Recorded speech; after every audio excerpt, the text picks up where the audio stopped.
Justin Brownlee hindi pa rin nagpapakita sa ensayo ng Gilas Pilipinas para sa fourth window?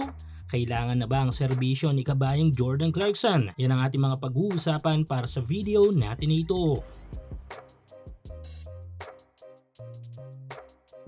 So ongoing na nga ang pag-ensayo ng ating national team na Gilas Pilipinas. Patungo ngayon sa kanilang kampanya sa fourth window ng FIBA World Cup Asian Qualifiers. Hindi magiging madali ang laban dito para sa Gilas dahil nga ang Iran national team at ang Jordan national team ang kanilang makakaharap. Kaya naman dapat ay 100% ang paghahanda ng lahat bago tumungo sa mga labang ito. Mula sa coaching staff patungo sa mga players. Buti na nga lang not finally muling makakalaro si Kai Sotto para sa ating pambansang kupunan kung sana'y lahat halos ng mga butas natin sa ilalim ay kanyang matatapalan. Pero kung nasolusyonan ang mga butas sa front court natin ay may isang butas na pinuproblema ngayon ng Gilas. Ito nga yung butas sa posisyon ng naturalized player. At this point kasi, suportahan ng iyong paboritong kupunan sa NBA, PBA, MPBL, FIBA at iba pang mga basketball league sa Asia. Para malaman ang mga available na promo at offers, gamitin lang ang promo code na PLAYW1X.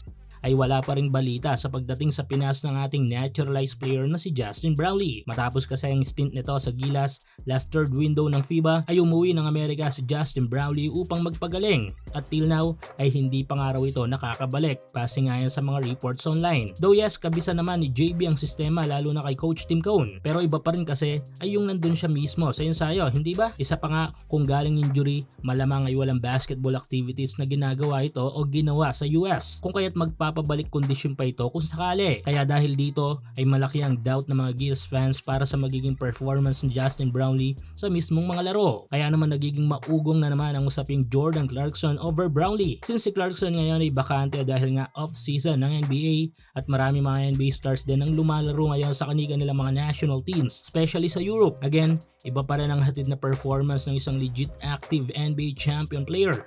At napatunayan na nga ni Clarkson sa harapan ng mismong mga libu-libong mga Pinoy basketball fans.